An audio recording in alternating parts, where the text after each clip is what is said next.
through the whole. So hopefully that'll at least help you out from there.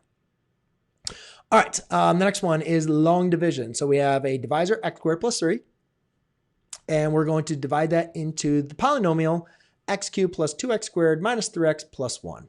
So remember, when you're doing long division, we're basically going to divide the first term of our divisor, x squared, and that's the only term we're going to be dividing into this divisor.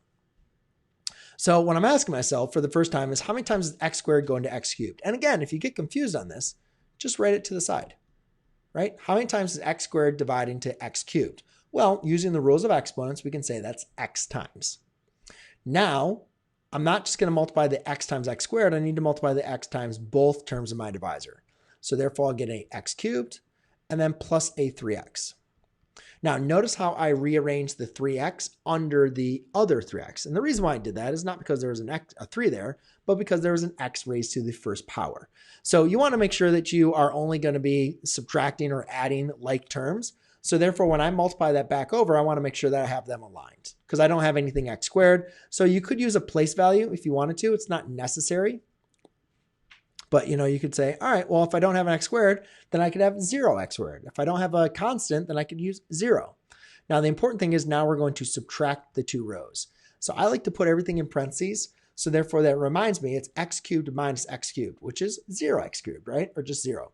2x squared minus 0x squared is going to be 2x squared. And then when this is where students are going to make their mistakes. Negative 3x minus 3x. A lot of students will maybe just like add them up or subtract them, whatever else, and they'll get like 6x or they'll get 0x. But again, this is negative 3 minus 3, which is actually a negative 6x. And then 1 minus 0 is actually a positive 1. Then, once we've divided that, multiplied it back through, and subtract our rows, we just do it again. X squared goes into 2x squared. Again, doesn't make sense to you. So therefore, just write it to the side. How many times does x squared divide into 2x squared? Well, that's going to be a positive 2 times. 2 times x squared is 2x squared. 2 times 3 is going to be a positive 6. Okay. And then again, you just subtract your rows. Negative 6x minus 0 basically is just a negative 6x, or you can just bring it down. 1 minus 5 is going to be a negative, or 1 minus 6, I'm sorry, is a negative 5. Okay, x squared does not divide into a negative 6x, so therefore that is going to be your remainder. So your final answer here is you can just write this as an x plus 2 plus a negative 6x minus 5 all over your divisor, and x squared plus 3. That's supposed to be a 3 there.